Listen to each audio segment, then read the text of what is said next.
Keri Fulton is an award-winning environmental and climate justice advocate. She's joining us right now. Why is the world dealing with such blistering hot weather? In some spots, you see drought, and you see here in Washington, D.C., Northern Virginia, it's just been raining like crazy. What's going on? Well, I think in general, we've had a lot of extreme weather happening over the past previous years, and some of that can be attributed to climate change. I think also we are continuing to develop as a world, and it's changing the infrastructure of our communities. In places that probably would have shielded out some of that heat, we've now created more heat rays to happen because of the way that we've developed. We've cut out trees, we've created more suburbs, we've changed the development, and in those ways, that also contributes to climate change. I think those are contributing to it in a big way. We heard in Jim's story, a gentleman who's fighting these wildfires saying this is the new normal. We got to get used to this. Do we? I think so.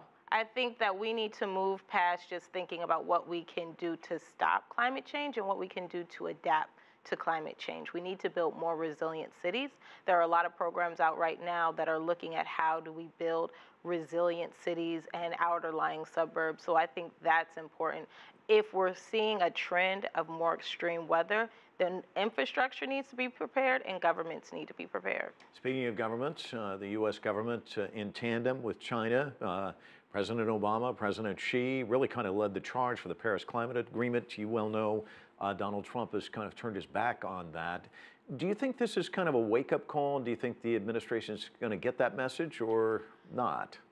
You know, with all of the extreme weather that we had last year, we would hope that they would have learned from that. But I don't know if they really are. I think there are so many other agendas. And, you know, one day people will realize that you cannot eat money, that you need to have these resources, that you need to have a planet that's healthy, that's strong, and that everybody is going to have to make a few different sacrifices and really change the way that our economy works. In a lot of ways, our federal government is trying to stifle real solutions to addressing climate change, so we have to figure out ways to move around them. Quickly, if you can, long-term impacts, what are we going to look at?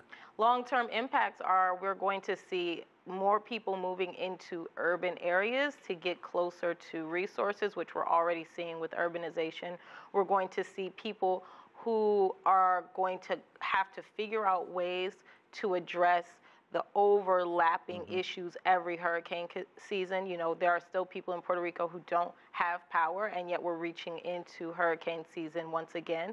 Yeah. We're also looking at how are we going to have food security. If we're talking about more droughts, we're looking at less options for food, so we're going to have to think about new ways to feed the world. We're going to have to leave it there. Keri Fulton, thanks so much for coming in. Appreciate it.